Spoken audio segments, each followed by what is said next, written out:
drawing on a great wealth of expertise, and we're really grateful they're sharing that with us today.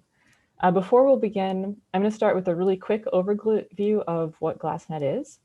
GLASSNET is a funded project by the NSF AccelNet program, which stands for Accelerating Research Through International Network-to-Network Collaborations. The goal of AccelNet is to accelerate the process of scientific discovery and prepare the next generation of researchers for multi-team international collaborations. GLASSNET specifically focuses on research related to the land, water, and food sustainable development goals and supports work that connects global to local analyses. So you can learn more about GLASSNET on our website, and I'm going to put the link for that in the chat in case you're interested. At that website, you can sign up for our email list, register for an account to access the GLASSNET data and cyber infrastructure resources, and find about other upcoming workshops and opportunities. Speaking of which, we're going to be running several other workshops this summer. The next will be July 13th. And there'll be another late in August, I think the date to be determined, that'll focus on cyber infrastructure and the GeoHub resources available through GLASSNET. And this whole workshop series is helping us build a visioning paper that we'll finalize at a GLASSNET annual meeting in October. We hope that you're all interested in helping us shape that visioning paper because it's really a community effort and a community product. So we'd like to hear from you. If you're not receiving our emails or want to connect in a different way, you can directly email GLASSNET. I've put the email in the chat, or you can reach out through the contact info on the GLASSNET website. And then there's one other way you could sign up for the email list, and I'll put that in the chat too. And lastly, I'll remind you that if you want to stick around after this formal 2-hour workshop is over, we're going to be having a half-hour networking event where you'll be put in a smaller Zoom breakout session with at least one of our speakers. There you'll have an opportunity to introduce yourself and your research interests and ask further questions. All right, so without further ado, I'd like to introduce our first speaker, Angel Aguiar from GTAP. Angel is a research economist working with the Center for Global Trade Analysis at Purdue University. He's part of the team developing the Global Trade Analysis Project database and its extensions. He teaches economic analysis using the GTAP models, general equilibrium type of models, and undertakes research using the GTAP framework. So with that, I'll turn it over to you.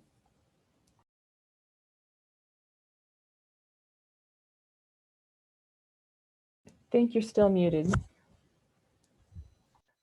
Hello, can you hear me now? Yes, thank you. All right, so who's gonna time me? Because I don't see Tom around, but anyways. And I cannot see the chat box here, so it's gonna be tricky, I guess. How can I, well, okay, I think I brought it in. Okay, yeah, so hello everyone. My name is Angel Aguiar. I'm working at the Center for Global Trade Analysis, and without further ado, this content of this presentation is about a little bit of the GTAP database and its extensions. We should talk about the framework itself, but the database is at its core, and then how these relate to GLASSNET, I believe. So this is like, I think my best guess. So let me speak a little bit about the most recent GTAP database. We are talking about the GTAP 10 database. It's a world economy snapshot, right? So we have, nowadays we have 4 reference years, but the intention is that we have a snapshot of the world economy for each of these reference years. And we cover 121 countries plus 20 other aggregate regions. So it's composed of the rest of the countries aggregated in strategically, and we follow what countries are there or territories. Basically, we're following the ISO listing plus, because we consider other countries that are not in ISO but perhaps in the United Nations listing of countries, and the regional or the geography of this GTAP database is based on contributed IO tables. So this is one of the things that I think could be helpful to GLASSNET, is to get a buy-in from countries, right? Country economists, country researchers, folks that have the data, that want to contribute to a good that will be retributed to yourself. So our contribution model is basically We cannot be country experts, right, in every single country in the world. We're a small team. We are good with large databases, but for the country expertise, we rely on the country economist. So if anybody, the way the model grew, or this concept of the GTAP database grew, is anybody wanting to do perhaps a trade analysis, um, realize that, okay, there's this global database that has a nice representation of the tariffs and countries, uh, but my country is not there. Is aggregated into these rest of regions that we call them. So he basically contacted us and said, okay, what do I have to do, right? So they have to come up with the input output table, send it to us, and we do some regular checks and introduce it into the GTAP database and send it back to them, right? So they can use it free of charge. Um, so what is the government body for the IO tables? Well, that is the System of National Accounts from the United Nations and other agencies, international agencies. So we rely a lot on those set of definitions and guidelines that that the countries can choose to follow very strictly or not so strictly.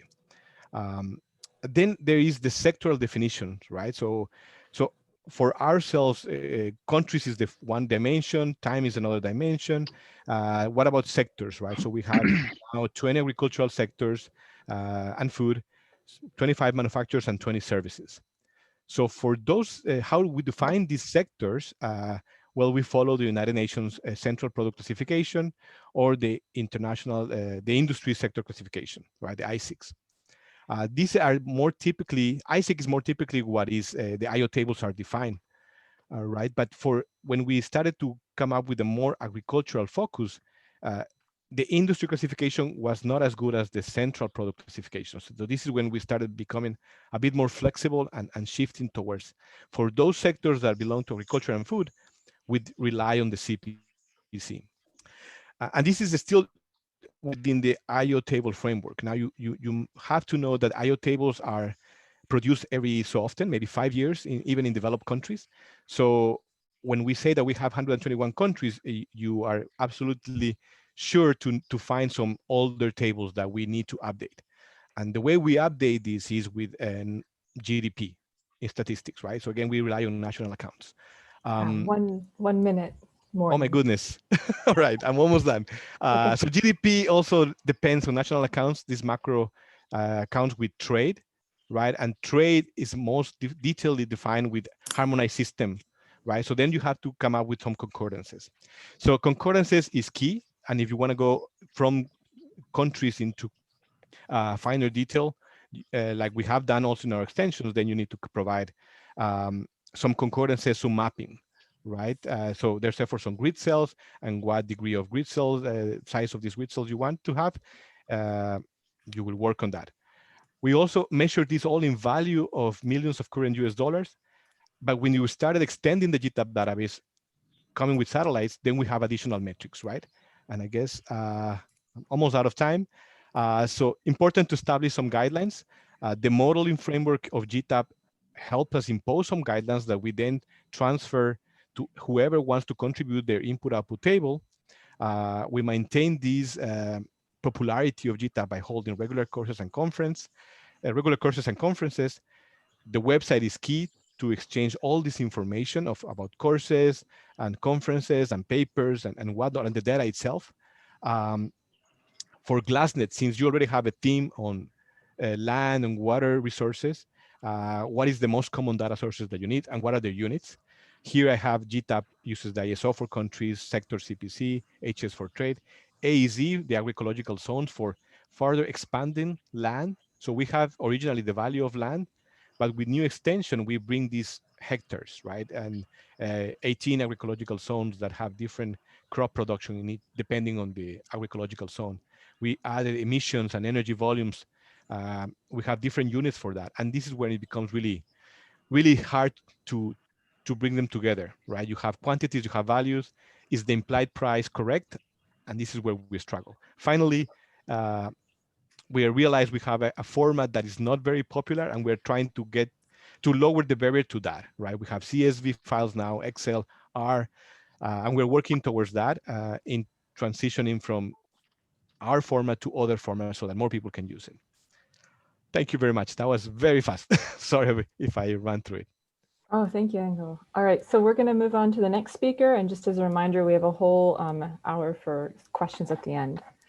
All right, so next we have Ken Bagstad, who is a research economist with the U.S. Geological Survey in Denver, Colorado.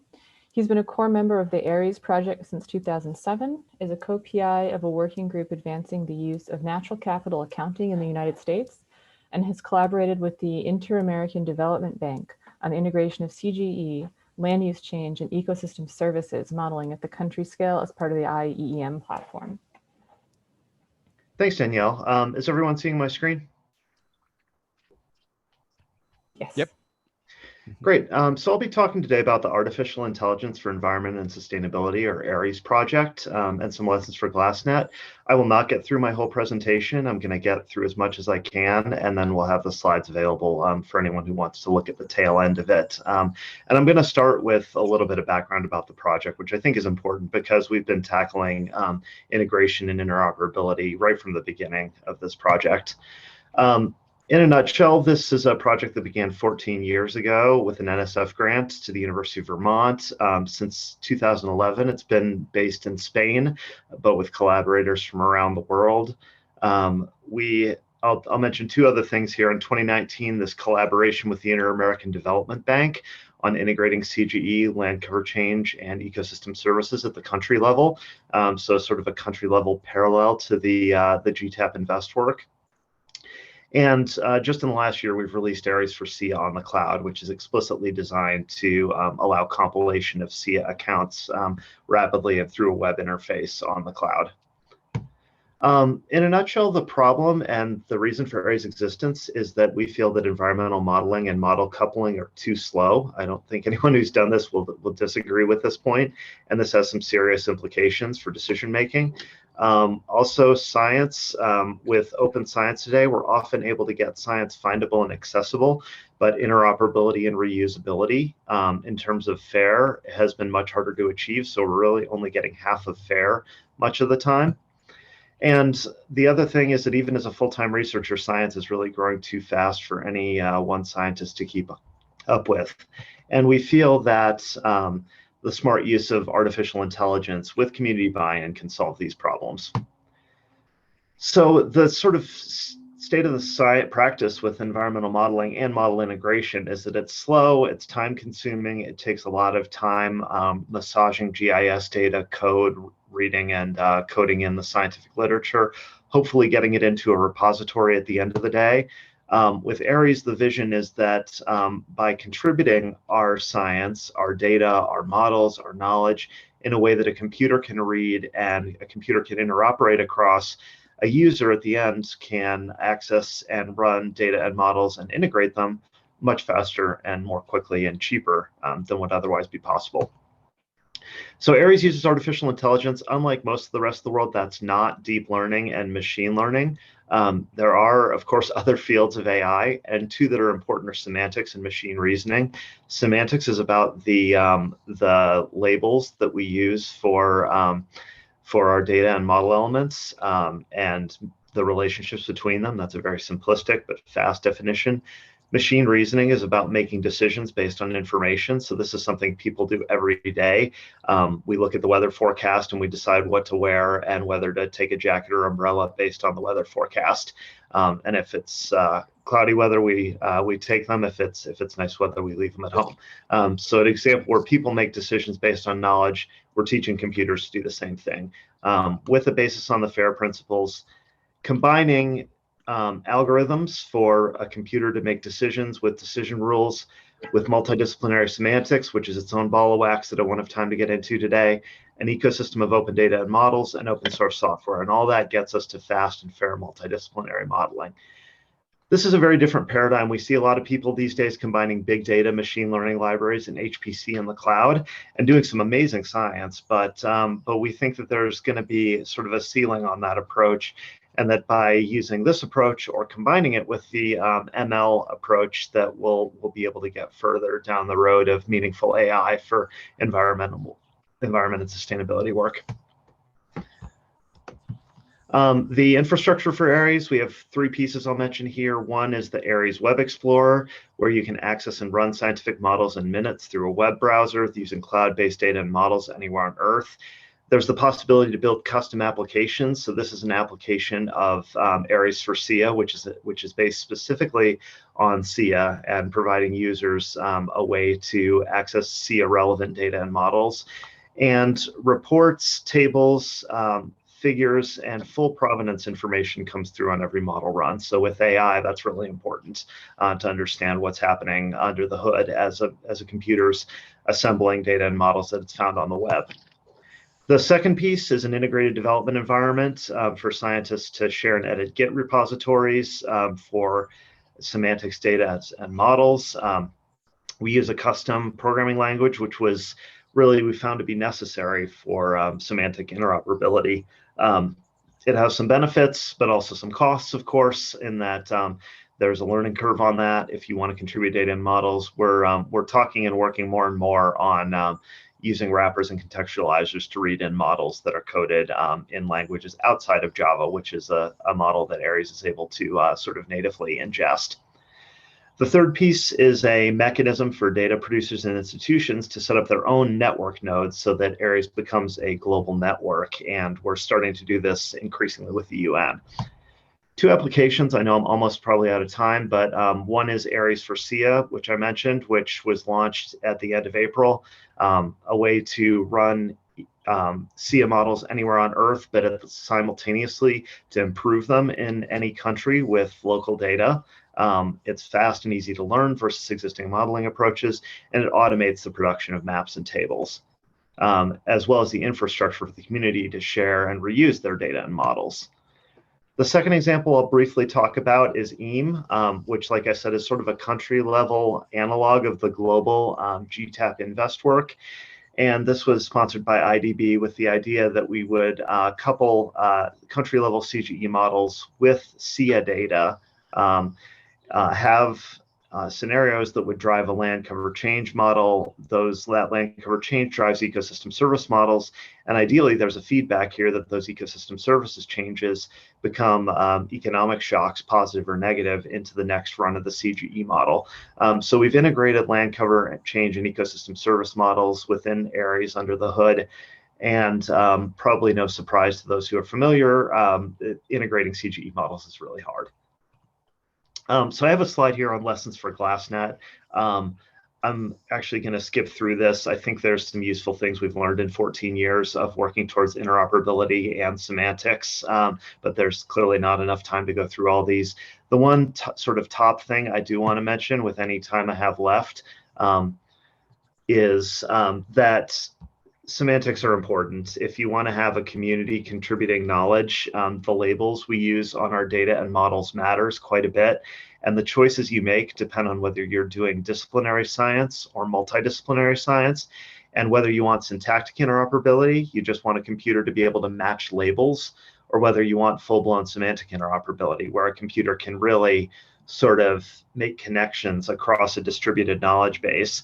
And the choice here, obviously GLASSNET is a multidisciplinary project. It's going to fall into this lower row of this little 2x2 matrix. But there are approaches that can be used if a syntactic interoperability approach is desired. And I'm not certain of approaches outside of ARIES that will work for semantic interoperability. Possibly the scientific variables ontology is a really nice one. But probably my top recommendation to the GLASSNET network is to make sure that we know and understand the difference between semantic and syntactic interoperability, and we choose accordingly in terms of the semantics. I'll just if I've got another second, I'll just whip through to my last slide, which is key resources, and I'll share all this material if folks are interested in reading the back end slides I didn't have time to go through. So I think I'll end. Thanks. Thank you. Sorry, I don't mean to cut you off. That's a great slide. Yeah, no problem. We're going to have all these slides shared and available for people to view afterwards. So thank you for the resources. All right. Next, we're going to have Phillip Dietrich. He's the co-leader at of the Potsdam Institute for Climate Impact Research Working Group, Research Software Engineering for Transformation Pathways. He has a focus on numerical modeling, research software engineering, and open and reproducible research. He is the principal developer of the Metadata processing framework and also the lead software architect for the MAGPIE model. I'll say again, we'll have lots of time for questions after we've gone through all the speakers. Yeah, thanks, Danielle. So I will now focus a bit on the question. So we are doing at our institute a lot of data integration of various sources. And for this talk, I basically asked myself the question, what makes this kind of data integration so hard? And what are the steps where perhaps GLASSNET could jump in and make the things easier? And the topic which basically showed to me, or seems to be to me to be the most important one, is data accessibility. So what I show here is some kind of schematic perspective on the different networks which are in GLASSNET. And I assume if you have an x-axis which describes the data accessibility, which goes from the left side, which basically means, okay, the data is really not accessible. It might be so you know about the data because you read about it in a publication, but you don't know where the data is. It's probably on some laptop from one of the researchers involved, but nobody knows where it is. No license applied or something like that. So this is the kind of worst case, and the kind of best case scenario on the right-hand side is basically, or quite close to, I think, what Ken just described. So this kind of data, which is semantic, interoperable, open access, available, and human and machine readable and understandable. And thinking about the different networks, I would assume that the situation is something like that, so that the different networks are on a different level of data accessibility. And what I think where GLASSNET could help a lot is by basically defining some kind of recommendations of kind of minimum requirements data should have in order to make it more accessible. Because all the things which can be done on the left side are things which on one hand are rather easy to implement, and on the other hand make it much, much easier to basically access the data. So, and I will just jump in some ideas about what these kind of recommendations could contain. First thing is about technical accessibility. So this is really basic stuff, but I just want to mention it here because if we would have these things, I mean, it would greatly benefit everyone, I think. First of all, downloading the data.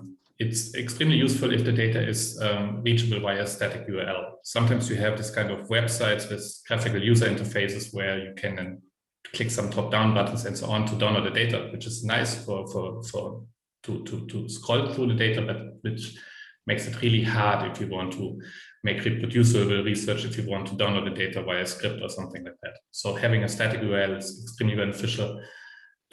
Secondly, sometimes you have the static URL, but then the datasets are updated over time, which is good that they're updated, but if they are under the same URL, you get problems with reproducibility, because if somebody else tries to use that later on, the results will be different. So having this kind of rule to say same URL means same data and different URL means different data is really useful. In combination, if you have a digital object identifier DOI applied to your data, I mean, that's basically what you get. Yeah. Another thing is using machine readable formats. I mean, it's sometimes you have these kind of tables which are only provided via PDF. If you want to extract that via script, this is really painful. And there are other formats, proprietary formats like Excel, SPX, and so on, which make it really hard. So thinking about a data format which is human as well as machine readable would be extremely useful. And I believe GLASSNET could make some recommendations here. Second topic I see is licensing. So first of all, I think a lot of datasets are out there where no license is specified, which is then the question what you can do with it. I mean, you can download it, but are you actually allowed to use it? So applying a license and also putting it to the data is extremely beneficial. Then also the use of standard licenses makes it much easier. I know that there's sometimes a tendency to create an own license, but there are good reasons not to do so. The use of open licenses, if possible, I mean, this is also extremely useful, as shown in this comic. I mean, if you assume you have some kind of calculations based on a lot of data sets and one data set is not open, you already get problems with sharing your research and all that stuff. Having everything open, it's then really easy to share the research and work collaboratively on it with other people. And again, here it would be just nice, or I think it would be extremely useful to have GLASSNET make some recommendations, especially because a lot of licenses are out there. A lot of them have the same idea behind it, but they might be incompatible to each other. So having some source where you can go to and just get a recommendation what to use would make life easier here, I think.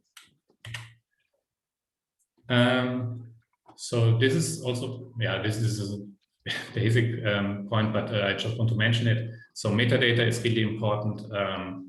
So supplying metadata makes the work with the data much easier. For instance, you could put in citation information, because I mean, if the data is out there, people usually want to cite their data sources, and having the citation already brought along with the data makes it easier to cite it, and also increases the likelihood that the data will be cited in a publication based on that data.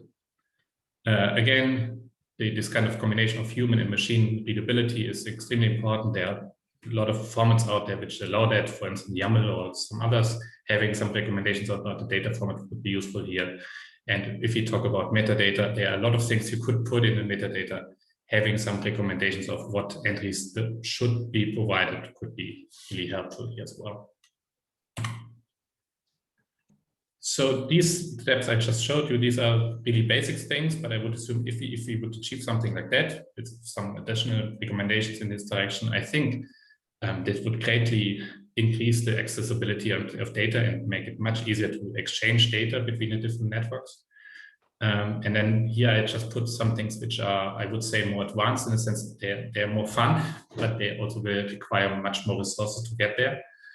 The first thing would be to share the data processing workflows together with the data. I know, so in our case, we often have the situation, we download some data sets and we refine them with some other data sets, for instance, land use data sets, and we have then some other land use information and we combine them to get a better picture of what's going on. But these land use data sets, they usually also already some kind of merger of other land use data sets. From a scientific perspective, it makes a lot more sense to basically merge all the different data sources you have at once at the beginning and then create a final data product, instead of doing it with these different levels, because with every merger you lose some information. Sharing the data processing workflow with others in a way that they can modify it would allow to do these modifications early in the process, get a better quality product, and work collaboratively on improving these data sets. I just put here as an example. Sorry. Your 1 minute flag there. Okay, perfect. Thank you.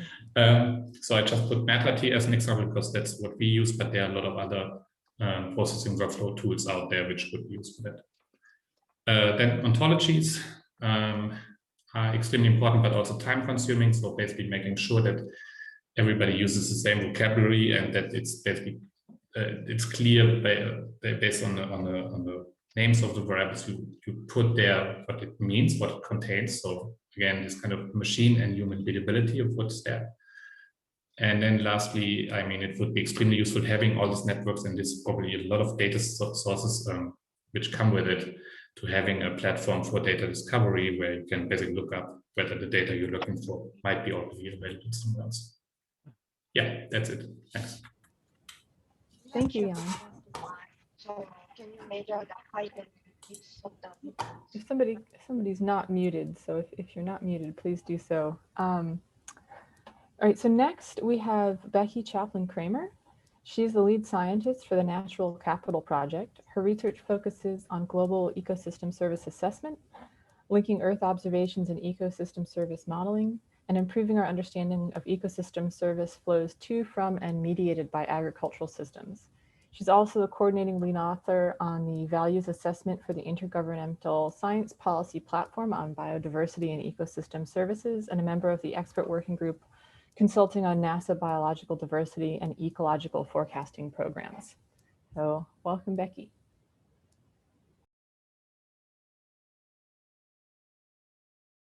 Sorry, I should have unmuted while you were talking about me. Thanks so much for having me. And I'm really excited to join this crew. I think we've had some really great talks on the how, of data integration and interoperability. And so I'm going to focus actually a little more on the what, and some science frontiers and any challenges that we have to overcome to make this happen. So I'm focused specifically on ecosystem service integrated assessment modeling and how to reflect more of the ecology underpinning our well-being and global economic systems that are often missing from these models. Okay, so last summer we had a subset of a lot of GLASSNET collaborators in a working group that was looking at ecosystem service integrated assessment. And we came up with a schematic that sort of shows the linkages that we want to make and identified a lot of the areas where we're missing the linkages, either because we're missing the data or we're missing the models to be able to do it adequately. And so I'm going to go through these one by one, and hopefully I'll get through all of them. And if not, you'll have the slides. So first, thinking about how we move from direct drivers that we might get from CGEs or integrated assessment models down to the scale of ecosystem services.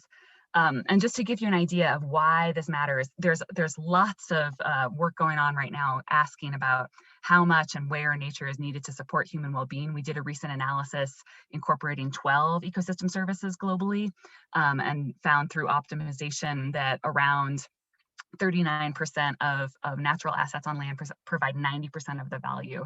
And so we can identify what we're calling critical natural assets that are really high priority for sustainable use and conservation. And so the question then that begs is, well, how do you do that? What policy instruments do you need to protect or conserve or sustainably manage those areas? And what we get from the modeling that could answer those kinds of questions through what policy instruments can we reach desired futures are often too coarse. And so we need a way to downscale it. And likewise, from the other end, we might be asking how certain global economic drivers, how their expected impacts on regional land use allocations that are, again, at the core scale, are likely to play out in local spatial patterns of land use change. So Justin Johnson has led a lot of work on this front. Many others have as well, but I think we need to harmonize these downscaling approaches and be able to really have some confidence in what they're doing. So this is showing calibration, but understanding better how likely these changes are and representing the uncertainty of those changes and the bounds of realistic futures is really important to having confidence in these results and being able to translate the economic drivers to ecosystem service changes. So the next one is thinking of from the benefit supply to actual benefits by bringing better globally available so that we can do it anywhere, but still locally contextual economic data. And so for its example here, I'm going to take what we've done in that global scale analysis, looking at, for example, sediment retention. And the benefit demand side of this, all we've been looking at is the number of people downstream. So that's what we've got now. But really for something like sediment retention, what we need is the cost of dredging or the reduced reservoir capacity, and there just isn't data on that. We really have big gaps in global dams databases, for instance. And so now we have some work going through with looking at how to use high resolution satellite imagery and machine learning to fill some of those gaps to be able to identify dams better. And this is the kind of supplementation that we could use along with socioeconomic data sets to do a better job of capturing benefit demand. So then we have thinking about, okay, how can we actually capture some of the ecological feedbacks? I think the integrated assessment models do a good job of capturing socioeconomic long-term feedbacks, because we're talking about cross-scale, not just spatially, but also temporally. And one of the big problems with the ecology of this is that we often think about something like, for again, picking on sediment retention as an example, we think about that as like a static thing, that it's set by the land cover class, the land use land cover class. But what we actually want is to think about retention in terms of setting it by ecosystem function, reflecting those long-term feedbacks and ecosystem condition. And so we have work moving from trying to move away from a land cover based C factor, which is the characteristic, the parameter in the model that determines how vegetation holds back sediment, toward more continuous-based C factors that we could be responsive to satellite imagery, again, of vegetation indices, or ecosystem models that could show how the productivity changes over time with management or with other ecological feedbacks. And so what we find there is that we get really different patterns when we use these different kinds of C factors. You can see there's quite dramatic differences between these two approaches. And that when we use this continuous one that really captures the heterogeneity of the ecosystem, we have much higher accuracy in terms of the sediment retention matching observed estimates. So we think there's a lot of potential here. Finally, well, no, not finally, but a huge one is also trying to disaggregate some of these outputs to better account for equity considerations. And there's a lot of work going on across the ecosystem service community sort of reckoning with this right now and trying to do a better job of understanding this. We tried, but it was more in a regional way, to look at the different impacts that different countries would face, and just the fact that different sets of people might face much higher impacts in terms of future pollution than others, or across other different scenarios. And you can see that across the world, really regionally, the burden of future changes is not shared equitably, and billions in South Asia and Africa are facing increased risk while conditions actually improve in North Asia and North America. But this really course at a regional scale thing is not necessarily getting into the full effect of how the equity of ecosystem services might be felt. So I don't know if you've seen this meme going around virally on Twitter.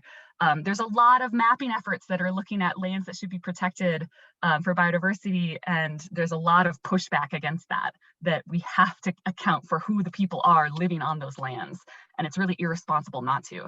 But I would say it's not just the people living on the lands that might be providers of ecosystem services, but also where are the most vulnerable people that might be the beneficiaries of ecosystem services, and how do we track those people? I think this is a really neat data set that's still sort of pending. Chi et al. There's a neat viewer that you can check it out, but just looking at how asset wealth varies across space, obviously between rural and urban, there's big differences, but even within much smaller scale, locally felt differences between rural populations.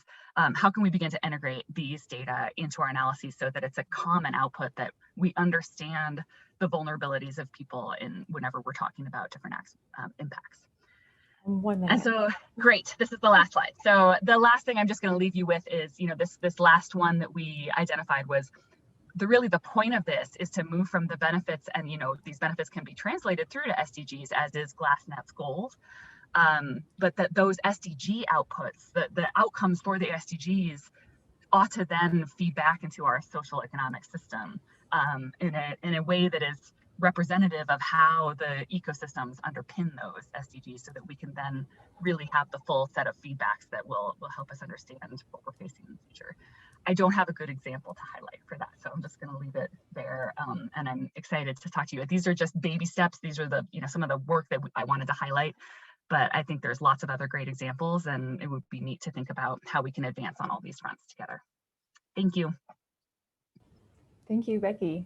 All right, next we have Carsten Meyer. He's the research group leader at the German Biodiversity Research Center, IDIV, and is coordinator of the Land Use Change Knowledge Integration Network, Luckinet. Luckinet is an international collaborative network of land use scientists, modelers, computer scientists, and ecologists united in their vision of quality assured and continuously improving global gridded time series for multiple essential land use variables. Beyond Luckinet, Carsten has data integration experience via his work with GeoBond to develop gridded time series for essential biodiversity variables, and work towards a global database of parcel level information and land tenure. So thank you, Carsten. And I think Carsten is one of the several people who's still listed as Michael Witt, but this is Carsten. Okay. Thanks a lot. So after unmuting my micro, I presume you can all hear me and see my slides in full screen mode. So I'll jump right into it. And just like all the others, I might not finish everything. So I tried to arrange my slides in descending order of importance. Let's see how that works.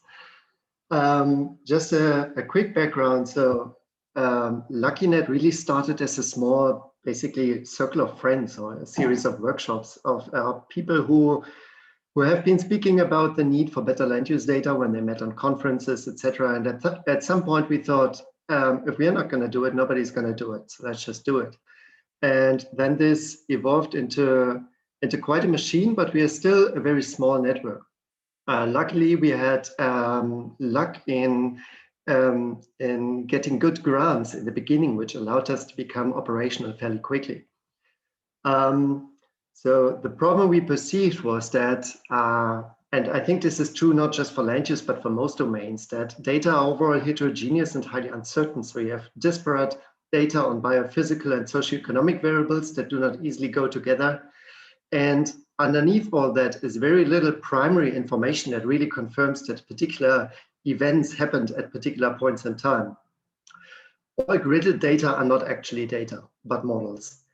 And all of these naturally have higher uncertainties, but often they become invisible.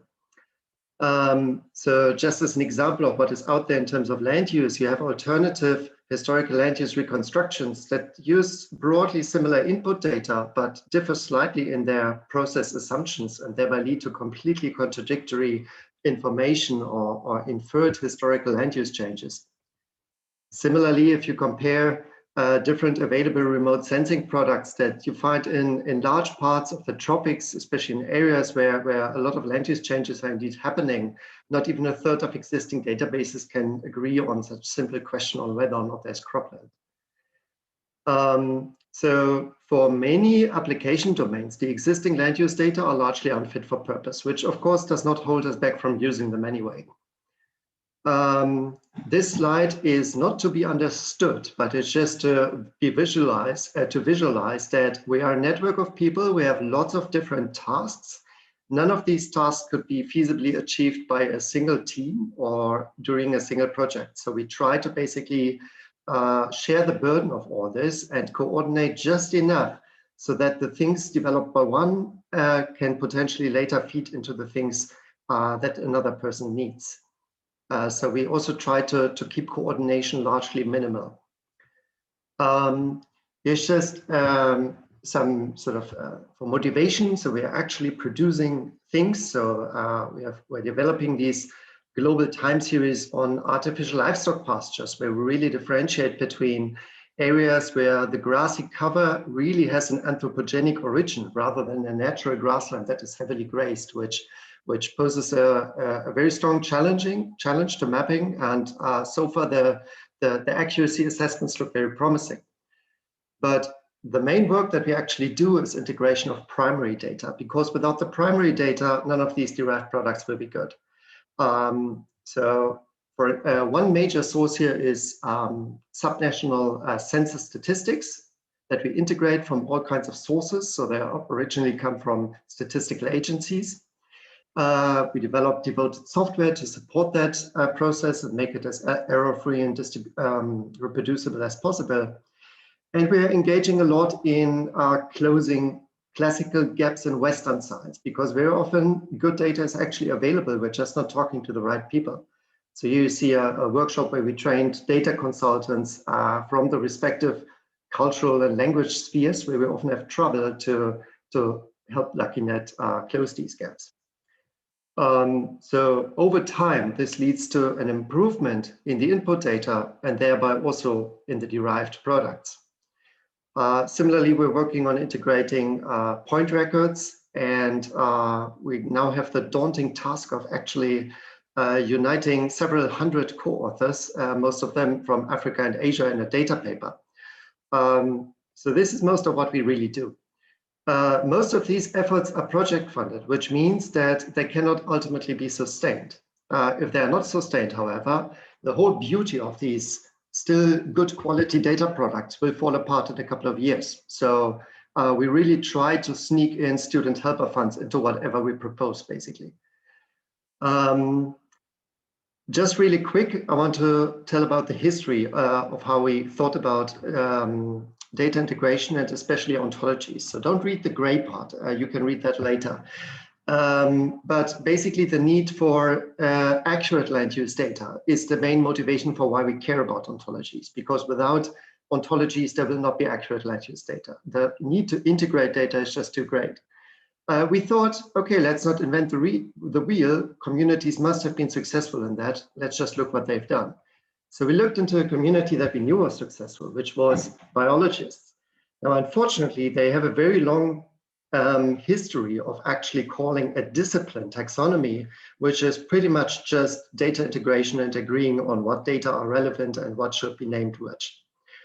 Still they're fighting till this date, but this is something that the land use domain simply doesn't have. And another problem is that we are not actually a domain. Land use science is not a discipline, it's an interdiscipline. Therefore, we also don't have communities of practice. We all do very different things, and we also all need to do very different things. So in the end, I'm just going to focus on the underlined words. We had to develop a new ontology, specifically addressing heterogeneous types of information from largely disconnected domains. We often had to deal not with land use concepts per se, but rather with land use related concepts, because often the domains that have the richest information on land use are not primarily interested in land use, so they call that something else. Our goal was to develop an ontology that could really cover all land use related dimensions, precisely because this is such a nexus sort of issue that's really relevant for very different science domains. We are fully aware that whatever we do there will initially be deeply problematic. So we put a great effort on correctable and reproducible workflows. And this also allows for versatility because different downstream user domains will have very different needs on the land use data that we produce. So they need to be optimized for different criteria. We early on decided not to go for a top-down approach, but would be basically starting with the most comprehensive ontologies available, because we thought we don't want to really deal with those, and instead said, okay, we're gonna start with what we need in the near term and then expand on that step by step.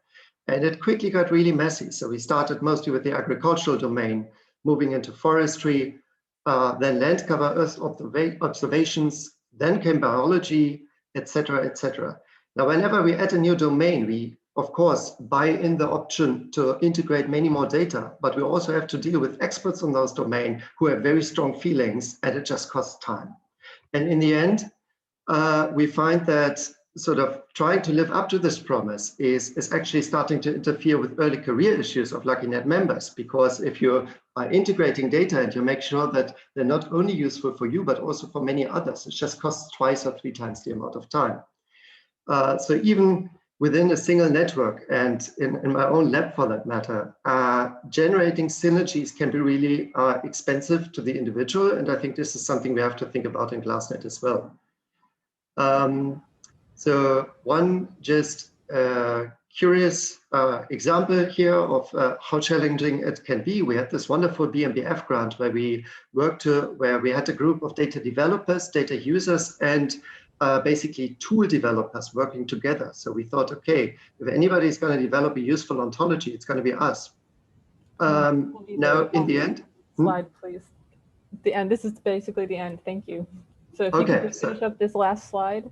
Yeah, I will. So basically, the take-home message is, even though we had this great network, sometimes there's a need to do things fast, and that typically depends on a champion much more than on having all the expertise in the room. So another thought on GLASSNET is how we can structure into things that we need to do quickly, where we might make compromises, versus things that are more strategic long-term investments. The rest is in the slides. Thanks a lot, and sorry for taking longer. Fine, thank you so much. All right, next we have Shelley Stahl, who is the Senior Director for Data Leadership at the American Geophysical Union, the Chair of the Research Data Alliance, and on the advisory board of the FAIR's FAIR initiative. She works with AGU's members, their organizations, and the broader research community to improve data and digital object practices with the ultimate goal of elevating how research data is managed and valued. So thank you, Shelley. Thanks. I'm not the chair of the Research Data Alliance. I will claim, I am the co-chair for the Organizational Assembly, which is how organizational members are participating in RDA. And that is a really awesome group. And you're all, GLASSNET might be a really fantastic group to join and get a front seat at RDA. So there's my pitch. Thank you for that. And thanks for letting me kind of sit here at the bottom of a list of amazing speakers. I am really delighted to be asked to give a talk. So American Geophysical Union, International. We have 100,000 members between our section participants and our authors. We have a number of disciplines. I think you're fairly familiar. And the work that I do is reaching out to our members and organizations, and it's guided by this position statement on data, most recently updated in 2019, now including elements of FAIR within it. And it highlights the fact that our data is a world heritage. It has to be cared for, and you can read all the words at the bottom. Essentially, this is my mission. This is what guides me to keep going and to keep working and connecting to groups like yours, because what you're doing is really important, and thank you. So there's 3 high-level elements here. And think about this internationally. We have a rover on Mars, so go universally, right? Like, we are doing this for the universe, right? Think big. And we're, how can we make it open and transparent? We talked about challenges with FAIR. Interoperability is hard, reuse is hard. How do we help the robustness of our science ecosystem, getting this content into the hands of the folks that actually can use it, getting our new science there, getting the data there, getting decision makers. And then our entire ecosystem, which is very complicated, that culture change, how do we push that? It takes every single community to say, yes, this matters. So that leads me to our brand new strategic plan for AGU. We have it divided into 3 elements. It's in a circle because each one matters equally and they all depend upon each other. And for the work that I do within data and GLASSNET's focus, I just want to highlight, and I could have picked a whole bunch of phrases, but I picked 3. Catalyzing for the first goal, we won't call it goal number 1, right? But one of the goals highlights the importance of discovery and solution science. And we feel that open science and open data is really critical. This is like the one sentence of my mandate, go do this, Shelley, do open data, right? Okay, I need you all to help. And then promoting inclusiveness. And we've talked about in previous GLASSNET meetings, we are all rather privileged with funding to work on these challenges, but there's important scientists in developing countries that we need to include, also including Indigenous knowledges and our Indigenous community. So whatever we do, we need to be inclusive is my message here. And then getting what we're doing into a usable form, local, regional, national. And there were some visualizations that were given in the last meeting about, connecting, I forget what the words are, somebody will type it in the chat, but connecting local to global. It was good words. I'm sorry, I can't remember them. That's just my memory. I'm getting old.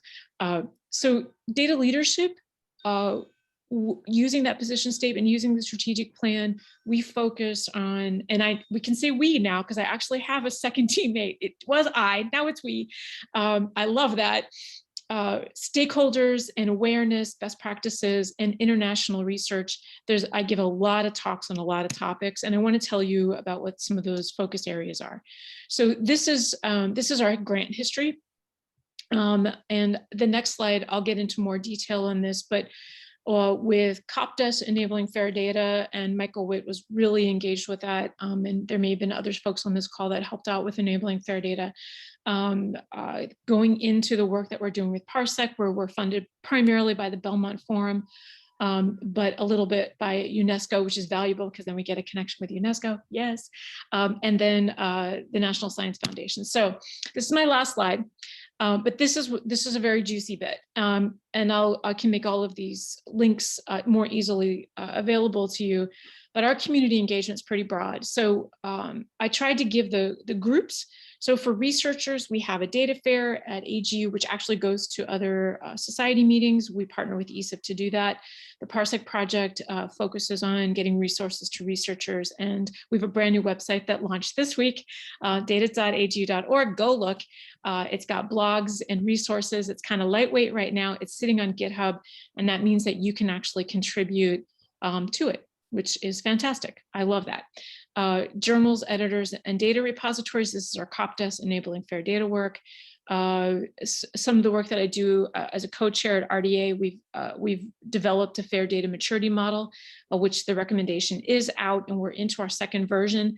Funders really care about this in research communities, and this might be something that's useful here as well. It's a framework.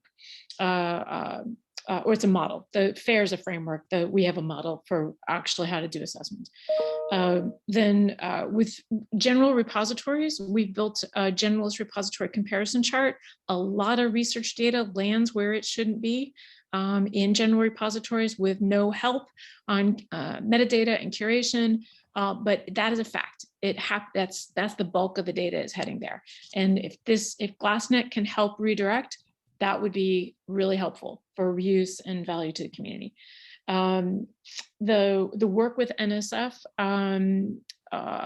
is the publication part and getting credit. That's a workshop on itself. I'll just keep moving. And then the data citation community of practice. You might be interested in this. We're taking data citation issues one at a time and trying to figure out how to solve the problem, bringing all the stakeholders together. The first use case, Deb Agarwal owns it, and it's citing large numbers of data sets, like 100. Journals don't like it, and we're trying to figure out how to create a, use the DOI containers, but collection, the data sets DOI collection to do that. But credit doesn't work. So now we're engaging with the indexers, the infrastructure, how do we make credit work? So there's a lot of moving parts on that. And you're welcome to join that. We're finishing out this use case, and then we'll go on to the next use case. And then societies, not just AGU, but all societies, all disciplines. We have a seminar series, which is wildly popular. It's hitting, we're trying to help with rhetoric and understanding and sharing. What does it mean to talk to your researchers and your members and about sharing data? There's well over 500 folks registered for the entire series. We're about halfway through. And I'm getting more topics, so we may go more than a year just because there's more to talk about, but it's wildly popular. We are working on how do we engage better with institutions, libraries, and other, with more researchers within our own sections within AGU and EGU and JPGU. So thank you for letting me be connected to GLASSNET. It's incredibly helpful. Thank you, Shelley. And I'll say, that was awesome. And we actually have a bonus speaker. One of the reasons we've been squeezing our speakers on time so carefully is because we're really pleased to have Cheryl Porter here. She's a researcher at the University of Florida and is one of the developers of DSAT cropping model system, and is co-lead of the AgMIP data interoperability group. Thank you, Christoph and Tom, for inviting me to present here. I'm going to tell you a little bit about the Agricultural Research Data Network, or ARDN, as we call it. It's a collaboration among a lot of groups, as you can see from the icons at the bottom. So we're addressing a problem where there is a huge gap between the potential value of data collected through research experiments, agricultural experiments, and the value that they actually have after the research project ends. So we realize that these sort of legacy data sets would have much greater value if we were able to combine them across locations, time, genetics, different management conditions, and so on. So we're working within this interoperable and reusable part of FAIR data. So ARDN started, the roots of it are with AgMIP, the Agricultural Model Intercomparison and Improvement Project. Because AgMIP protocols call for multiple models, so ensemble crop modeling activities. And so we needed ways to take a data set and provide it equally to various crop models, each which have wildly different input formats and so on.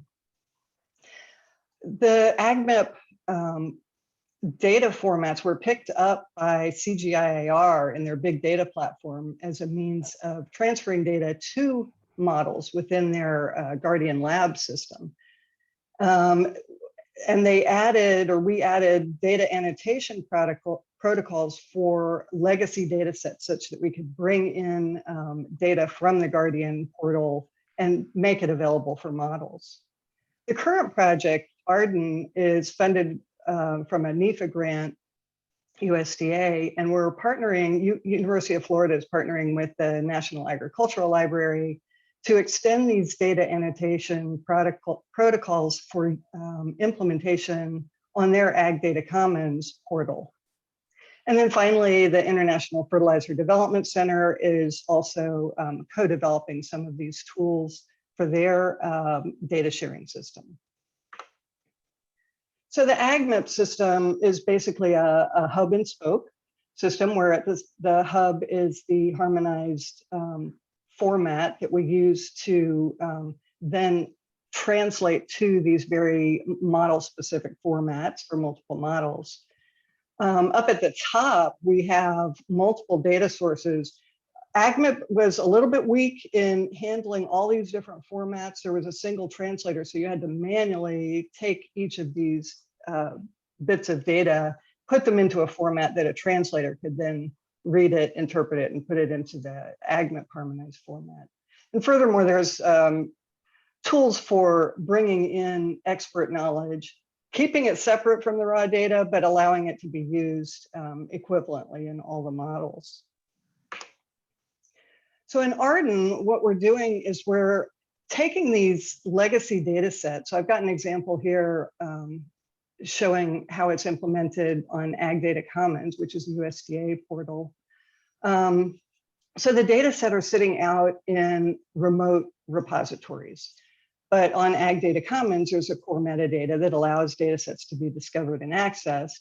We're supplementing that with sidecar files that annotate the data to allow them to be both more discoverable and also more interoperable and reusable, without actually modifying the original raw data, which is often sitting behind a DOI and has been archived, and the authors are getting credit for it already. So most of the work we're doing is here in the sidecar file 2, which provides a roadmap for translation to that AgMIP hub format. The sidecar files 1 and 3 allow discoverability and searchability. So just a little bit about the Arden data characteristics. These are agronomic research data, typically from field crop experiments, farm survey data, and other sources. They're typically point-based, associated with a latitude and a longitude. These are quantitative data used for modeling and for data analytics. Hopefully they also include in descriptions of the environment, including the soils and weather data that occurred on the field during the experiment. The methods and protocols that are being developed for Arden, although they're specific to these types of data, we believe that they could be implemented in other domains. And I've got just add your vocabulary and stir. It's never going to be that easy, but I do believe that the methods are more widely applicable. So the data sharing workflows, we've got 4 interconnected workflows that form the Arden network. On the top left, we've got some data provider tools, which allows a user to work with the raw data and produce the sidecar file 2, which is the interpretation annotation file. On the right side, you see the data end user tools, which is really what was developed in AgMIP for multi-models. There's the sort of connective tissue in the data translation API, which goes from the data annotations and the raw data to the AgMIP format and also the translations. And then some of the search and discovery workflow at the bottom, where we can produce these sidecar file 1 for semantic linkages and the sidecar file 3 for fast advanced searching. So I'll talk a little bit about the data provider tools first. So we've got a tool called VMapper, which allows you to upload your data, visualize it, and map the columns of data. So this is Excel, CSV, or tab delimited type files. We hope to work with other formats such as JSON or XML soon, but right now these are assumed to be tabular data. You can map the raw data to a CASA variable name. So a CASA is the International Consortium for Agricultural Systems Analysis. It came up with a very rich vocabulary. It's a hierarchical data dictionary that we're using to describe these terms, and embedded in that are the very specific units for each term. And the VMapper tool allows or facilitates the conversion of units as long as they're dimensionally similar. It allows multi-table relational linkages. It will detect those linkages or allow a user to modify them. Combine variables to create new variables, and it has a lot of other very nice features that, so interactively, a user can do this mapping with the data in the form that it's in. And then the Arden data end user tools, I talked a little bit already about the AgMIP translator, so I won't go into any more detail on that. And then finally, the search and discovery tools, which I've already mentioned. Finally, everything that is being developed is open source. So we are developing them by and for the community of users who are agricultural research data providers and also the users of these data. We would welcome anybody to take these and implement them, possibly in the GLASSNET system, and also to co-develop. So thank you. Great, thank you. That was an amazing lineup of speakers. So we've now got Christoph Mueller, who's going to moderate our question and roundtable discussion session here. What it's going to run is, please do the Zoom raise your hand button if you have a question. If it works better for you to put the question in the chat, I will monitor the chat and then raise my hand and read them when we've got a couple listed in there. We have until the top of the hour, so we hope that we get a good discussion going. And of course, encourage the speakers to also ask questions of each other. Yes, also thanks from my side for all the excellent talks.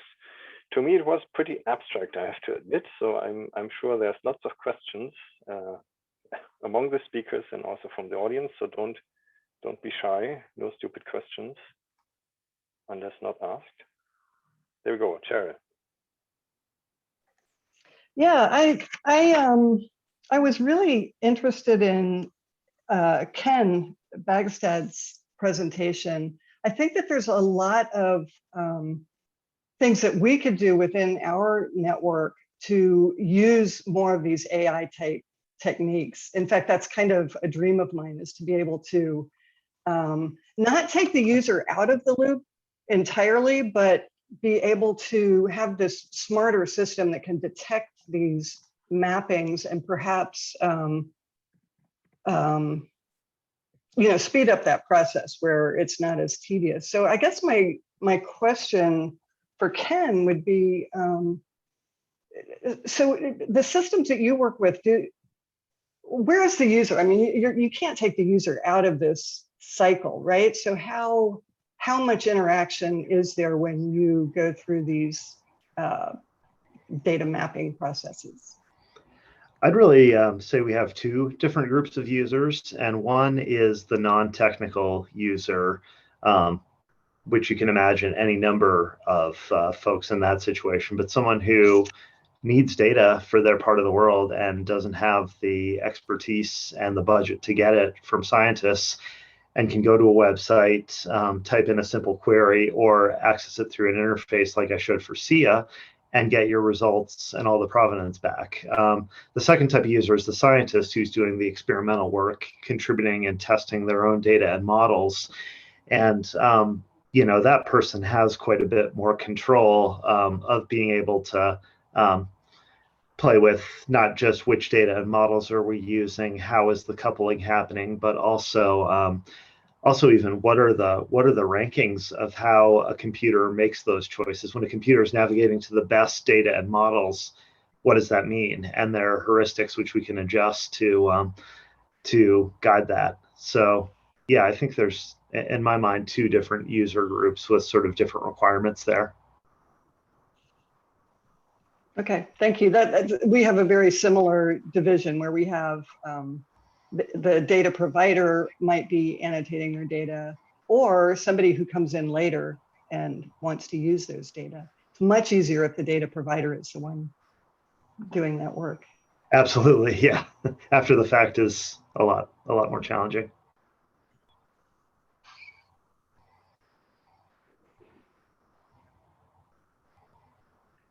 Okay. Oh, there's some background noise.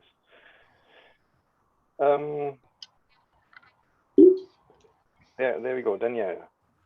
Yeah, this is actually my own question, not one from the chat, but I've been hearing a lot about semantic and syntactic ontologies, and I was wondering if someone could explain the difference and also help parse out, you know, which one do you use for what research questions, or is it a combination of both depending on the disciplines involved?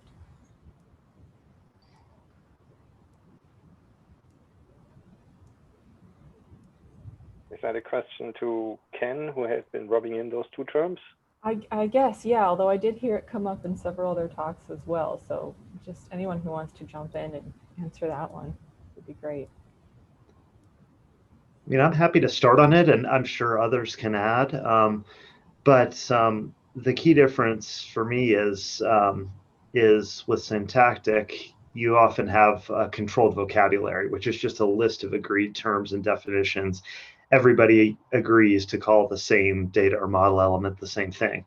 And you have the consistent label, and a computer can match two observations of the same thing that in fact should be matched. You avoid matching the wrong thing, which is the situation to be avoided. And then semantic interoperability is where the computer actually you use more complex ontologies where you have not just a list of terms, but you define the relationships between terms. So you can have like child concepts of terms. You can have terms that are a part of something that form a group. So a computer can not just match labels, but be able to actually make some intelligent statements about the relationship between different concepts and when they can safely be matched. So that enables a greater degree of flexibility and interoperability. I don't personally define it as a disciplinary distinction. I think you could have hydrologists that are using a controlled vocabulary on the syntactic side or an ontology on the semantic side, or you could have an interdisciplinary project that made the choice of either one. I don't know, feel free to follow up, or if others have other takes on that. Yeah, thanks for the explanation. That helped me a lot, at least. And certainly we'll hear from others. Oh, yeah, Shelley. I have a slide on that. You want to show it again? That'd be great. If I could share very quickly. We hosted a meeting for RDA, and Leslie Wyborn shared this particular slide. Hopefully, let me know if this presents okay. But this is sort of working your way from a taxonomy all the way up to the semantics. And the challenge that we're looking at here is for the different disciplines, just like what Ken just said, what they need might be as simple as a thesaurus or even a list of words, especially if you're talking about some sort of a new science where they're not quite integrated into other disciplines, or the interdisciplinary opportunity isn't there yet.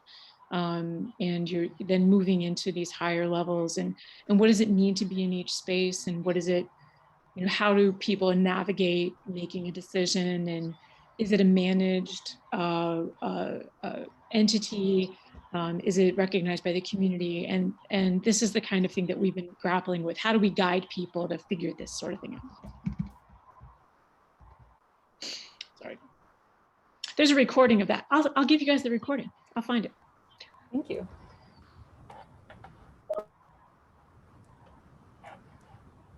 Carsten, you have your hand up. Yeah, I can just quickly respond to a question in the chat from Carol, which is the question how we keep the data fresh. So in Luckinet, we thought a lot about retroactive updating, which is actually the primary reason why we organize ourselves around reproducible workflows. So one benefit is, of course, the monitoring and the continuous extension of the time series, but I believe the retroactive improvement as better input data become available is actually the much more important aspect. And it's not as swift as that whenever a new land cover input data set becomes available, you can just push the button and you have a new land use data set. It's rather a devoted research project that's always required. But even that research project is enabled by really making sure that everything we do is organized in these workflow patterns, and these workflows are modularized so that individual modules can relatively easily be replaced by others. But yeah, it's not something that a computer could easily do at this point. So it really requires a lot of work each time we make such an update. Thanks. Justin, you have your hand up? Yeah, I did. I had a comment, a suggestion, and then a plug for something. The comment is that I really liked these talks for many, many reasons, but one of which was that it spanned from the very sort of like general points about what is fair and how, what does that mean in practice, or in semantics versus ontologies, et cetera, but also ranging to more detailed talks about, what are the science tasks that are very focused on this area, such as Becky's talk gives great examples.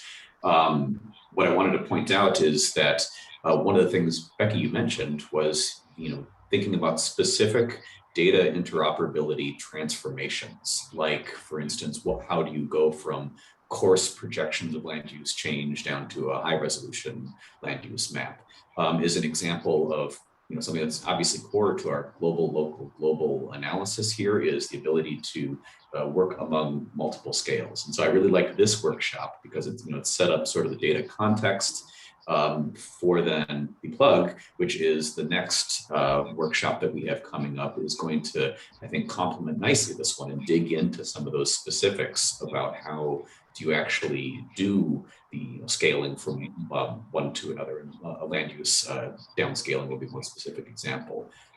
So I just want to commend this group to say that it's really great to see that we're thinking about it first in very general terms here about how to get cyber infrastructure right in a fair way. But then I'm also excited to then talk about applying it to some very specific use cases to the GLG thrust of research. Just a comment. Thanks, Justin. I don't see any other hand up, so I use the opportunity to ask my own question.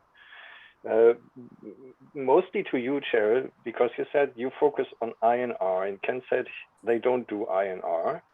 So either you're a perfect match, or is the F&A of FAIR already taken care of in AgMIP, or is that, like, why are you not doing that? Yeah, well, so we're working with the CGIAR on their big data platform, or Guardian portal, and also the Ag Data Commons here in the US. And they are already focused on findability and accessibility of data sets. So I do feel like for a lot of the data we're working with, that part has been solved or can be easily solved just by people using these platforms for uploading their data. So that's why we were most interested on the interoperability and reusability part. Okay, so there's like less need for the F&A in your case.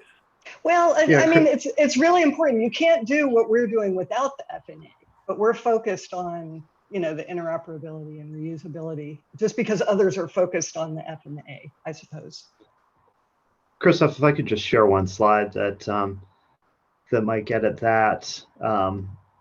I think in a lot of cases the F&A are simply easier, and this is one I really love from Data One, which is a federation of like 40-some data repositories, and they did their assessment of how fair were their data over time, and you see that the average for findability and accessibility, when you have data that are put in an open repository, you get much of F&A sort of right off the bat. But you see interoperability and reusability are lagging quite a bit. The key metrics there that are challenging, many of them revolve around community endorsed vocabularies, the semantics issue, which we keep coming back to. And you see that these things have really plateaued, and there's a big gap between F&A and INR. So ARIES, I think I misspoke, or just to make sure that you didn't misinterpret it, we're really focused on the interoperability and reusability end, because those have lagged. Okay, thanks for clarifying that, and sorry for getting you wrong. Steve, you have your hand up. Yeah, great. First of all, yeah, Christoph and Tom and others, thanks. This was a great set of talks. This is not something I normally think about. I probably should think about these issues a lot more. But I was struck by something that Carsten said in his presentation, and I'd love to hear thoughts of his and others on, in the land area, it seems, and also Becky's, in the ecology area, that seems to me to be, we're in a different place than, say, in some of the ag applications, or on the economic side, certainly the national account, building off of the national accounts like the SEEA work. It seems like we've got a lot more work to do to even get to like standardization or figuring out what's useful or how to build things. So I'd love to hear a little bit more thought, maybe Carsten from you at the start, about, like where, in some of these areas where it maybe is more, we're at a more infant stage, and what are the really important things that we need to think about there?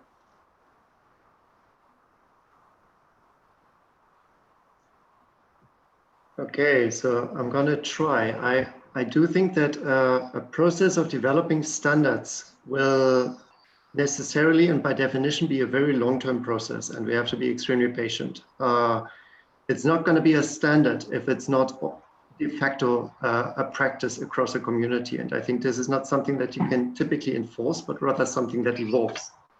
So what we hope to achieve in the nearer term is to at least make all the conflicts, for example, in interpretations of particular terms or concepts that are being used, transparent, and log them, and also log our interpretations, so that we can later, hopefully as automated as possible, update these, because we're certainly making many mistakes. At this point, we have no other option to interpret the term pasture the same way, whether it's used by an American or a European, unless we have a specific definition associated with that. But we may, in a couple of years' time, be able to just expose our entire framework, and maybe then some regional domain expert may say, oh no, I know it better, you did it wrong there, and just replace it, and it's automatically uptaken. So this option for future updates is one thing that makes me a little bit hopeful, and the other one is the option to use ontologies to capture the uncertainty and to explicitly incorporate that into models. So if we had an ontology that could provide me something like a synonym list of all possible interpretations of the term pasture, then I could try to fit a Bayesian model that samples from alternative interpretations and just does the possible model runs and then reflects that semantic uncertainty in the final downstream product. So these are two things where I'm hopeful that we can achieve something in the slightly nearer term.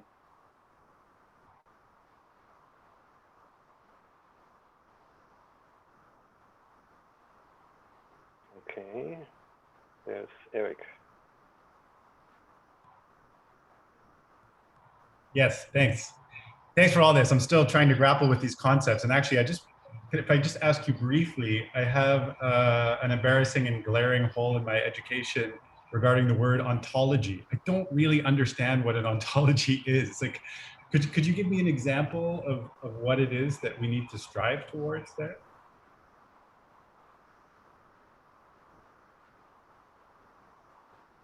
Somebody? Anybody? Maybe Carsten, since you're talking. Ken, this is so a question for you, but I'm gonna try my best. So I would define it as basically a knowledge management system. The simplest of which would be a typology that just names which things or classes you're dealing with. And then a slightly more complex level would be a taxonomy, where you include some hierarchy that basically says this type is part of this other type. And then an ontology is a very complex sort of knowledge management system that has different types of relations. So not only this class, so for example, cropland is part of the hierarchically higher class land use, but where things could be related by being hierarchically nested, but also by being functionally related. So basically just the diversity of relationships. Now I'm going to shut up because I'm sure that Ken is going to undo everything I tried to say. No, not at all. The only thing I would add is that the cases that are really accessible for all scientists are like, think about the periodic table and Linnaean taxonomy. And I mentioned this in the chat, but those are so important because we understand how foundational they were for biology and chemistry.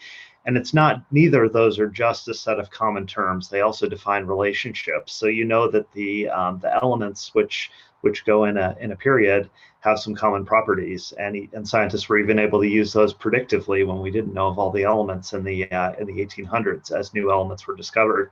And ditto for Linnaean taxonomy.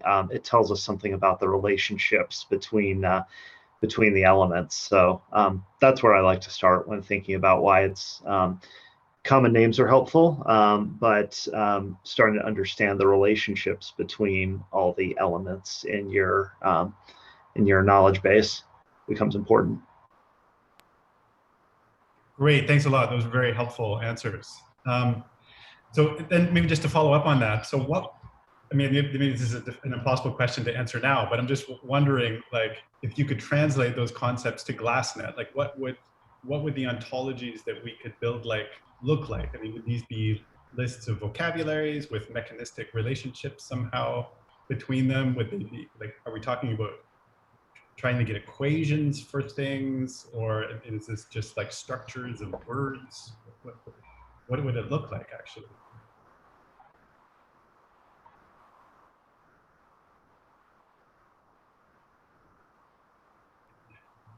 Maybe that's a rhetorical question at this point. I don't know.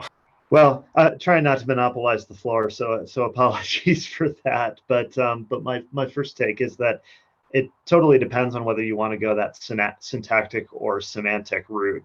And there are some CSDMS is a project called that focuses on integrating earth science models, and they've come up with a list of common terms. So it's a really nice example of a big project. It is interdisciplinary. It's mainly earth science focused though, where they've agreed on a set of common terms and all the modelers use them. And if you're contributing a model to the CSDMS knowledge base, you go to their list of standard names, you pick out your terms, and you annotate everything consistently. The semantic route, which is the route we've gone with ARIES, it's a matter of when I'm writing a data set or a model, I need to find what are the common descriptors that ensure that my data set will be the same as your data set. And we have some functionality where you can search for terminology, find the ontologies, etc. But Carsten in particular, I know, has hinted at this, like this is a time-consuming thing. You can sink years of work into coming up with vocabularies. So not reinventing the wheel becomes important. If somebody else already has a good vocabulary for your discipline or ontology, depending on your needs, there can be real advantages to using that. And in ARIES, we try to, because it's interdisciplinary, we try to provide sort of a structure for how to connect different vocabularies from different disciplines. But if there's a good vocabulary in a given discipline, we want to reuse that because it's already got credibility in the community, and you don't have to redo all the work, which is super time consuming to come to that consensus on terms. Thanks. Steve, I suppose your hand is still up. So I'm going to ask Justin and then Cheryl. If you keep your hand up, I ask you afterwards. Yeah, thanks. A follow-up question on the same topic. I mean, you know, it's been very useful to have these terms, ontologies, et cetera, clarified. I also remain quite ignorant of these. I thought maybe it would be useful if any one of the previous speakers could apply this to examples that we have already. And so the one that strikes me immediately is, you know, we have the GTAP database. To what extent is that an ontology? You know, it's obviously, you know, IHL could talk about the different, you know, sectors or NCIS codes involved, and to what extent are those things moving towards already embodying perhaps this desire to have a clear ontology, and or what lessons can be learned from what's already been done in GTAP towards you know, this now larger expanded scope that we're trying to ontologize.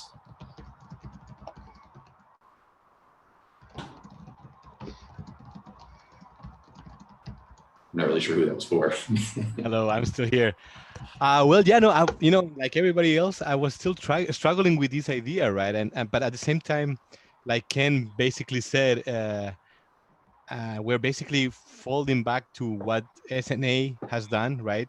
They are the ones that establish the guidelines for IO table construction by each of the countries, and then we ourselves just tell them, well, it used to be that we had these sectors, 57 sectors, that were inherited from a previous project for Australia, where they have dwellings, a dwelling sector. This dwelling sector is nowhere to be found in ISIC, or unless you have it in the real estate sector. But it's basically the services that your home, when you own it, provides you. So it's been a real struggle to maintain that as a way of, you know, consistency among the different versions that we have. And in the new release, when I mentioned to you the 65 sectors, in developing that, we said, okay, let's just go focus into ISIC for industries. For dwellings, there's no sector mapping. And for, you know, so we ourselves are bending a little bit the rules by mixing and matching different classifications and coming up with, you know, this is the GTAP sector classification number 3. I don't envision that we have that many more of that, but of course, in the future, we may disaggregate that. But I guess that would be what the taxonomy of sectors that we have, all right?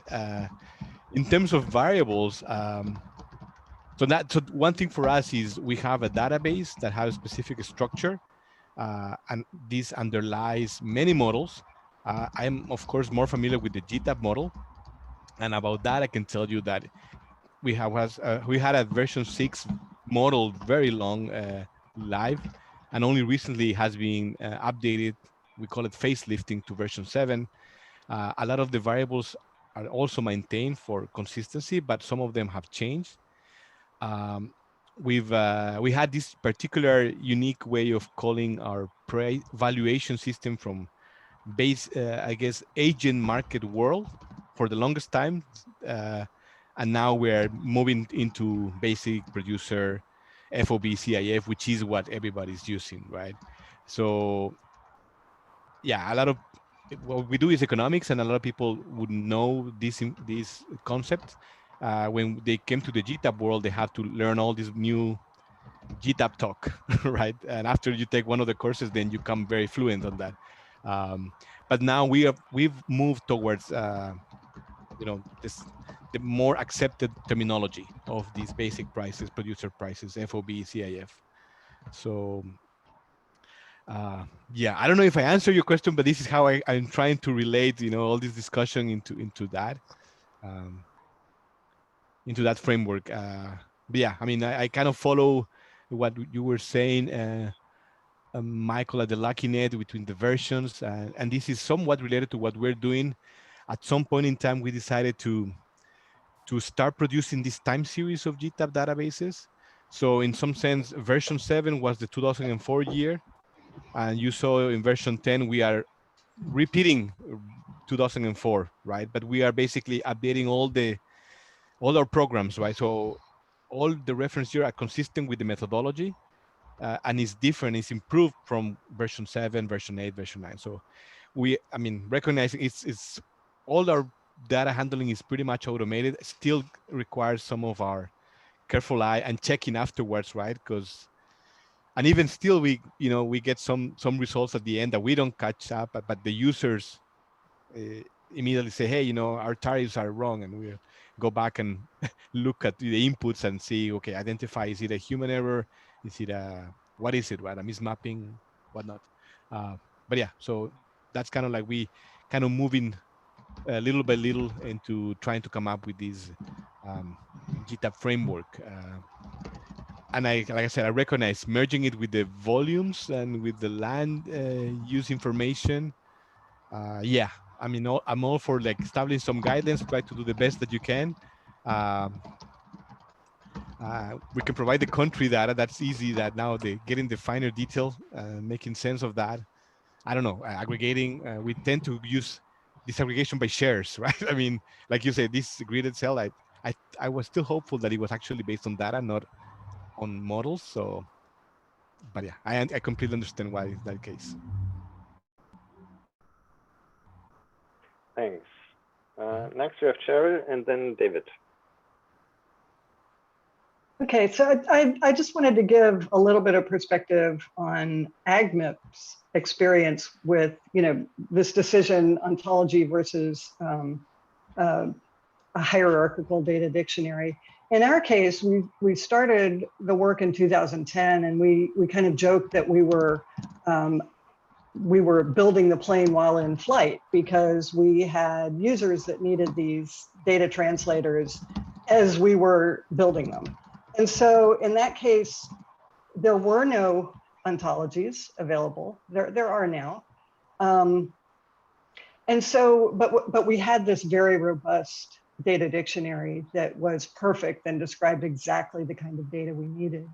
So in the intervening 11 years, the CG system has been working on ontologies. There's the crop traits ontology, which is a lot of work has been put into that. There's also an agronomy ontology. The agronomy ontology, developed by Metadata and Marie-Angelique Laporte and others at Bioversity, has taken a lot of the vocabulary that we use in ICASA, but built an ontology around it. So our way of sort of keeping up with that is to map our terms to their ontology. I don't know going forward how sustainable that is, but that's kind of what we're doing right now. At some point, maybe we switch over to an ontology, but it's like there's a lot of software that's been developed around this vocabulary already, so it may be a little difficult to switch.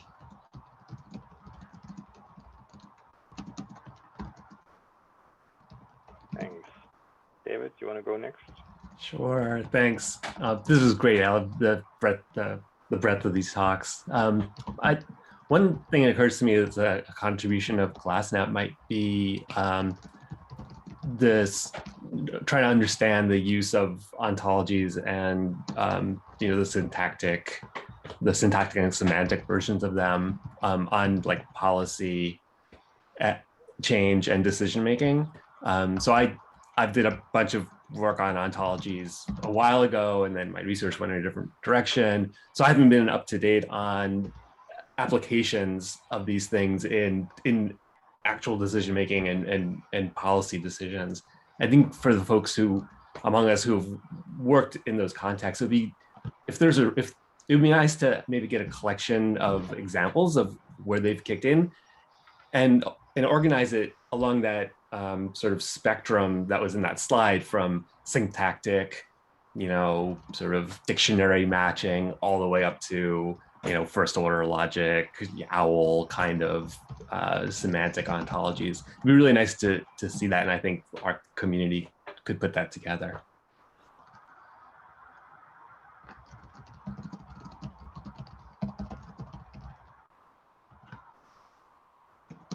And yeah. Oh, and if there already is something like that, it'd be great to know. Yeah, so one thing that you mentioned was policy, and that triggered a question that's kind of been sitting in the back of my mind since we discussed how the F&A parts of FAIR have seemed to be much easier achieved than the INR, but I think that's very, very variable across data types. And one place that we've really struggled with it is getting, even just the findable and accessible part, is getting data on like governance and legal systems that apply to the management of our natural resources, and therefore in some ways define how we interact with it and change it. And I'm just wondering, and for any of you doing this, maybe in particularly Shelley, I'm curious if there's any effort to to reach out to those communities in terms of making these data accessible to those of us who need it for things like models. Because I imagine the challenge there is going to be huge. We've spent 5 years trying to gather water rights data just for half of the US. That's half of one country. What do we do when we need to model greater, larger spatial domains?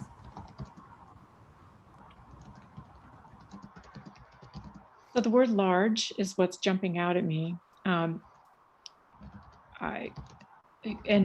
Matt's on as one of our editors in chief as well, so he can give a different aspect of this. But so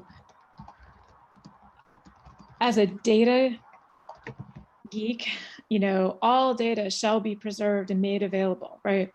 That falls apart when you hit technical issues.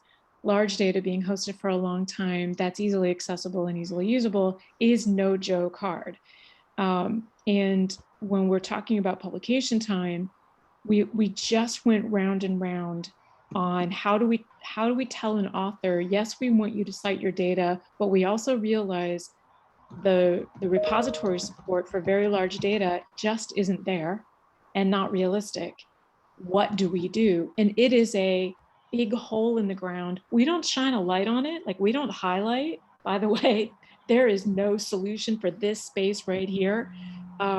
Although now that we have a new website, Chris Erdman, my colleague, wants to put a post like, listen, we're going to shine a light on this dark space because there's a real issue here. And we dance around it with models and simulation because model data is not the same as observational data.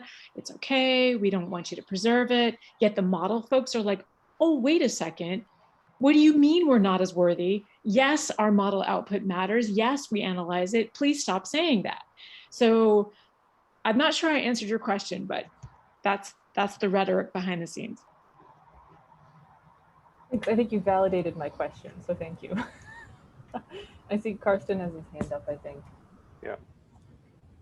Yeah, just to respond to your question about the legal systems and institutions. So I've engaged for the past couple of years with a couple of colleagues on trying to put together a database on parcel level information on land tenure. So basically property rights, parcel boundaries, these types of things. And conceptually, it's actually one of the best preserved data types because almost all countries have fairly well functioning cadastral systems, despite all their complaints. So unless you go into deep tropical areas that have like a long history of or recent history of colonization where customary systems have been overturned by states, you would often have several hundred years of backlogs of data that were always treated in pretty much the same way. And these are increasingly digitized. The problem is that in this community, as an example, the use cases for actually using such data at massive scales have not been very convincingly made. The people who work with these data traditionally work with very small data quantities on highly contextualized rural development problems, for instance. So people have not really made a strong wish for actually making these public. Some countries are doing that now anyway. And another problem is that there are multiple non-science uses of these data that make it attractive to non-banking public. So real estate agencies will pay a lot of money for having access to these data. So some countries like Chile have perfect databases, but just outright say, no, we're not sharing them unless you pay thousands of euros per small area. And finally, in some parts of the world, land rights and any rights to any resource are so contested that they're not shared for pure political reasons. And then if any data is shared, chances are it's just sort of one view that is shared. So basically a central government may share a data set that indicates all parcels as private, which is completely inconsistent with the actual situation on the ground.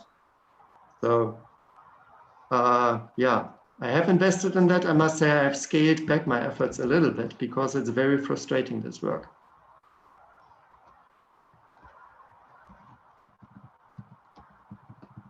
Yeah, thanks for that. I see no other hand up, but in the chat, if I saw Justin, you made, oh, you have your hand up.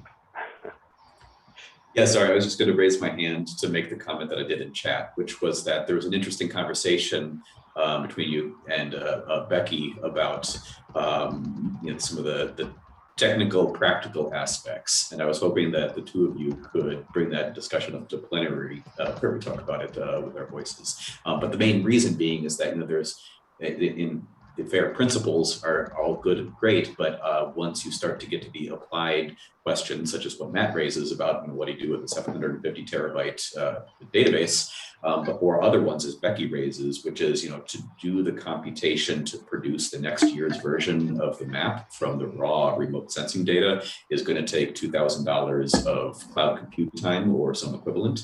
I'm hoping that I would like to hear, maybe starting with Becky, what your thoughts were on that, and then and/or how this applies to any of the you know, principles that we've been talking about in less practical, perhaps, terms. Yeah, I feel like you said it, Justin. It's just that I think we can have the ideal of being reproducible, and we can do all the things needed to ensure that, you know, and make the data open and make the code replicable and accessible. You know, like, I just, you know, it's non-trivial, I guess, to do some of these analyses. So, and I appreciate the comment about, like, how do you keep these data fresh? And to me, it's like, once you've figured out the process and you document it, and it hopefully could even just pull straight from these data servers themselves, so that it's not a human that has to download it and process it and put it into the model. I could see all of that being automated, but it's still going to cost money to actually run. So how have you all solved that? Because you're all big projects that serve data reliably, and we're still kind of figuring that out, I think, at NatCap. Yeah, thanks. And if I may escalate on that, I liked your figure of speech, Cheryl, like building the plane while flying. And I think that's where many of the groups are actually coming from, at least from Jan. I know that that's the case. And I think for GLASSNET, it would be really great to collect these experiences. Like, okay, we have a pragmatic purpose for producing some data. We want to feed some model. We have some scientific question that we need to answer because someone is paying research grant money for it. And along that, we try to establish standards and work with the FAIR standard or whatever standard people are struggling with. And I also think that's important for GLASSNET to have like these practical purpose driving the theoretical framework for data handling and interoperability. And therefore, I think it would be just great if people could share some experience of their practical background in how things are established.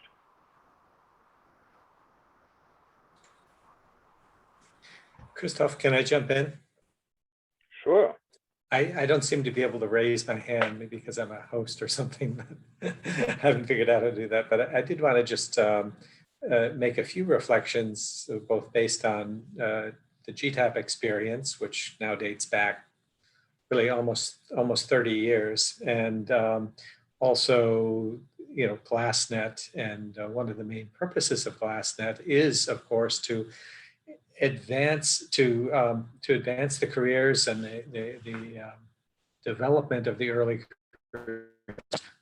There is, you know, Carsten raised this issue earlier on, saying, you know, this is a huge amount of work. It takes 2 or 3 times perhaps the effort that's required to just, you know, write your paper and not worry about this. How do we ensure that the early career scholars benefit from these activities? And I think back over my experience with the GTAP community, I think there are a number of things we can do in GLASSNET that might help this process. One Of course, citations. If the early career scholars publish a data set, it gets a lot of citations.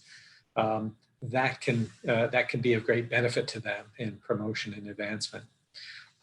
Another is that we should think about much with the GTAP community. We started something many years ago called the Research Fellows, and people who've contributed in various ways, but data is really at the top of that, who've made special contributions, are elevated to the level of a GTAP or a GLASSNET fellow. That's another way of recognizing that, holding them up to the community. This is a valuable activity, and we recognize it, and it's something you can put on your CV. I guess it is, it's a big challenge. I think the senior people in GLASSNET need to always have this in mind and always be thinking, how can this benefit the early career scholars? How can we make sure that that they're able to advance? They're doing this great work. I can see from the the profiles of people participating in these meetings and their interests. There are a lot of bright young people interested in tackling these big challenges and bridging these disciplines, and we need to make sure that they benefit from that. That's just I'll stop there. I could ramble on. Thank you for the opportunity, Crystal.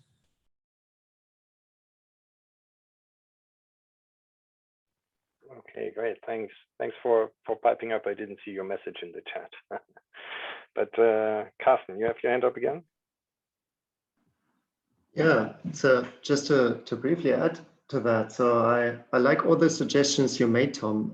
I do think that some communities have recently been quite successful in substantially going beyond that. So in my home field, biogeography, macroecology, it's nowadays basically impossible to publish in any of the interesting journals unless you make all your data open, and data contributions are a really important consideration in all the editorial boards of our discipline's top journals. They actually met and decided that they want to make that. So just by developing large data sets and making these open, you now have a competitive edge increasingly over other people in your community.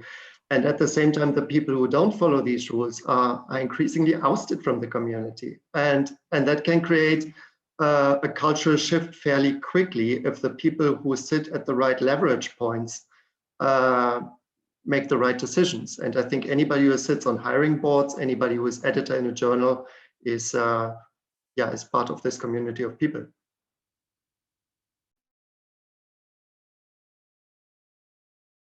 Christoph, I'd like to chime in. Sure, go ahead. So thank you, Tom, for bringing that up. I was thinking one direction that seemed to be going with the trend and also helping the domain science to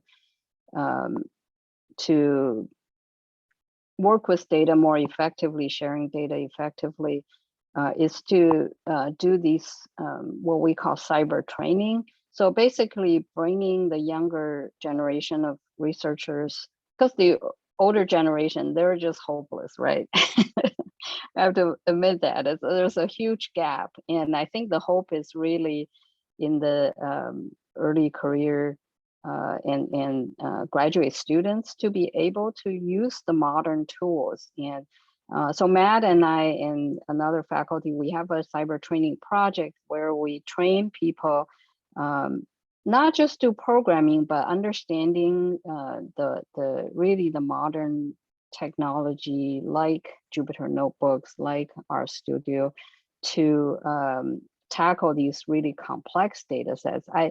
There are some computer scientists who work with domain scientists to be able to do these, but I think a majority of people or effort has to come from the people doing the domain science work, but also have the background of using these modern tools. So I think that's is definitely something that should be part of the GLASSNET training agenda to bring people up with cyber tools.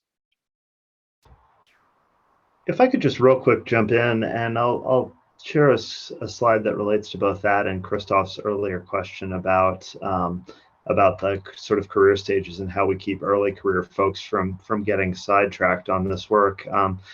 This is one way of viewing this, that there's these knowledge engineers, which are the people who are specifically trained to build ontologies and vocabularies. That's like their expertise, and they collaborate with disciplinary experts to build these ontologies. And so ideally, we're never going to turn everyone into knowledge engineers, nor should we, nor would we want to. Ideally, we have these mid to late career research scientists partnering with the domain engineers or the knowledge engineers to create the ontologies that are then easy to use for early career scientists, technicians, and data managers. So I think this is one way of viewing the different roles, career stages, so that we don't sidetrack younger scientists on years-long semantics projects, and they're never publishing, and their careers never get started the way they should.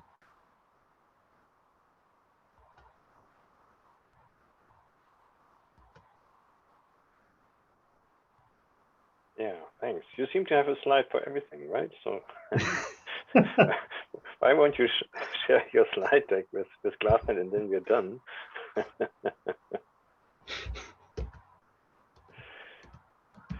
Okay, I don't see any other hands up, and we are almost at the hour.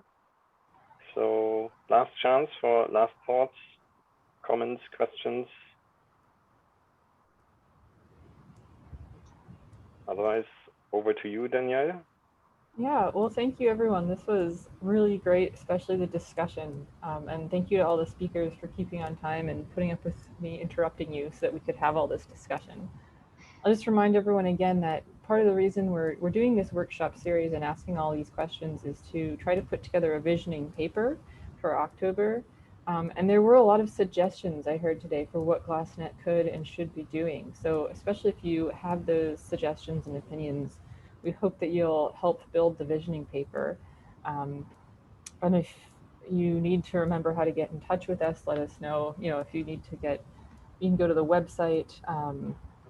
I learned it helped if you're Googling, Google GLASSNET and like NSF or GLASSNET and Purdue. Otherwise, I think you actually get like a glass company. We're going to work to improve that so that our visibility to Google is higher. But just thank you to everyone again. And you will be hearing from us. And hopefully, if you're on the email list, you'll get announcements for our additional workshops and the October meeting. And just a reminder, if you would like to stick around for another half hour, I think Brittany will break us out into breakout rooms where we can do more networking. Sort of those of you who aren't speakers get a chance to introduce yourselves, your research area, connect with each other. And if you don't want to go into one of those breakout rooms, I think you just leave the Zoom now. Tom, as our fearless leader of GLASSNET, do you have any final words here? Well, I just noted in the chat, it was a fantastic session. I mean, we had no idea what to expect. We're inventing this as we go, but a fantastic group. Thanks to all the speakers for sharing your knowledge and vast experience. That's great. So we're gonna compile all of this and make it available to you, and we'll be looking for further input. This will be going into our visioning paper. So we're aiming to have that prepared for our annual meeting in October, and there'll be potential for virtual participation in parts of that. So please stay involved and continue to share your expertise. Thanks so much. And thanks, Danielle and Christoph, for such a great job.